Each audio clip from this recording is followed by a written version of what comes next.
we need to talk about acid strength. There are strong acids and weak acids. And what we tend to think about when we think about a strong acid is that it's going to be more corrosive or more dangerous, that we should be much more careful in the lab when we're dealing with a strong acid because it's going to eat your skin away, right? At least that's the connotation that I immediately get and what most students react to. That's not what we're talking about when we talk about strong and weak acids. When we're talking about a strong acid, we mean that it is completely ionized. So when we put this into water, whatever acid it is, it reacts completely with the water, and all we have left are hydronium ions and that conjugate base, the anion. It's all going to ions. That's what we mean by a strong acid. In a weak acid, most of the acid molecules remain intact. It's mostly acid molecules, and there's only a little bit of hydronium ions and a little bit of the conjugate base anion. So it reacts just a little bit. So strong acid, this is, I don't guess, subgroup of parents. They're all going to hand their baby off to the babysitter. All of them. Right? Here, take them. I'm off. I'm going to do this. The weak acid, maybe these are parents who are into attachment parenting. They're like, no thanks, I'll just skip the roller coaster ride. I'd rather hold my baby. Even though you hold your baby all day long every day, and you're only at Disneyland for this one afternoon, right? They're like, nah, I'm just going to keep the baby. Not going to pass it off. Only a very few of them will dissociate, will part with that hydrogen ion. So that's what we mean by a strong acid and a weak acid. And here's a picture. Pictures are good. I love pictures. So here, strong acid.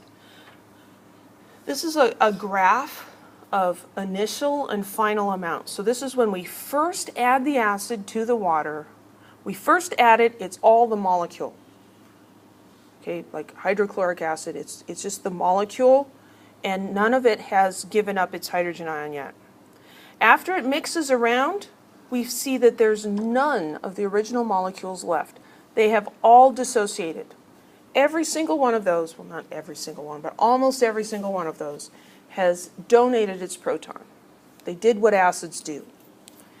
When we look at the illustration in this beaker, here we've got the hydrogen ion and the anion as the light blue and the purple.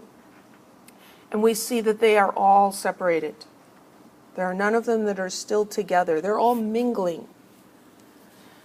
The contrast is with the weak acid, again, we're putting in the acid molecules, but after it mixes around, we still have most of those molecules intact. We only have a few ions. So most of these are still the original acid molecule, and only a few of them are the hydrogen ions. Now, does anybody notice a slight discrepancy here in what I was talking about with the hydrogen ions? This makes it look like the hydrogen ions are roaming around Disneyland by themselves, right? They're not. They're riding on a water molecule. It's often convenient to talk about the hydrogen ion just by itself, but we understand that whenever we see H plus by itself, it's actually being held by a water molecule.